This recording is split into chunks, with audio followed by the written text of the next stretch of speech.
এইটা একটা তেলের বাউসার, এখানে ওয়ার্কশপে হোল্ডিং এর কাজ চলছিল। তেলের বাউসারের মালিক মনির, তিনি গাড়িটির চালকও, তিনি এই পাশেই এখানেই থাকেন দীর্ঘদিন যাবত, এখানেই বাসা ভাড়া নিয়ে পরিবার পরিজন নিয়ে। পাশাপাশি এইখানে যে হোল্ডিং ওয়ার্কশপের মালিক যিনি, তিনি তার নাম হলো কমরউদ্দিন। তারা আজকে এই বাউসারে বেশ কিছুদিন যাবত কাজ করছিলেন হোল্ডিংয়ের সময়। আমি যেটা বুঝতে পারলাম বা যেটা জানলাম ইতিমধ্যে, যে এখানে ফায়ার সার্ভিস লোকজন আসছিলেন যে ওভার ফ্লাশিং হয়েই এই দুর্ঘটনা ঘটছে। যাই হোক, তাদের অসতর্কতা ছিল।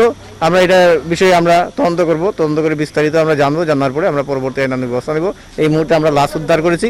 লাশ উদ্ধার করে আমরা পোস্টমর্টমের জন্য লাশ উদ্ধার করে আমরা উসমানী মেডিকেল নিয়ে যাচ্ছি এবং সুরক্ষা প্রস্তুত ক্রমেই আমরা লাশ আগামীকালকে আমরা এটা মর্গে প্রেরণ করব ইনশাল্লাহ। এটা একটা সুষ্ঠু রহস্য উদ্ঘাটন হবে। এই দুজন, এই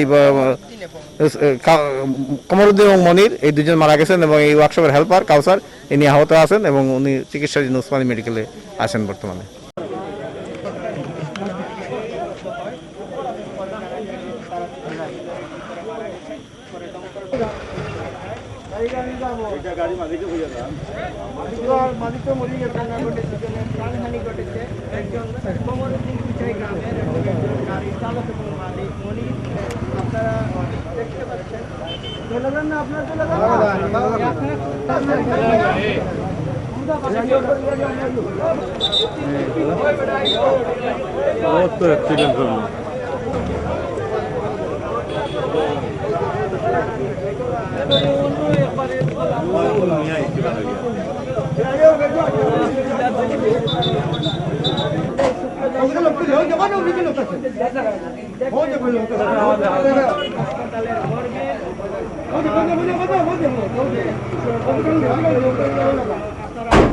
তিনি সহ তার পুরো বাহিনী একটি গুরুত্বপূর্ণ ভূমিকা রেখেছেন এই এলাকায়, বিশেষ করে মানুষকে দূরত্ব বজায় রাখা এবং দমকল বাহিনীর সহযোগিতায় সার্বিকভাবে যে কাজ করেছেন এবং এখনও তিনি এবং তার প্রশাসনের সকলেই ঘটনাস্থলে আছেন।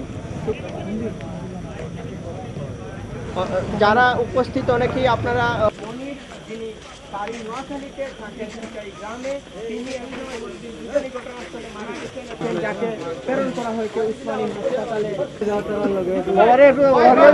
লাশ নিয়ে চলে যান।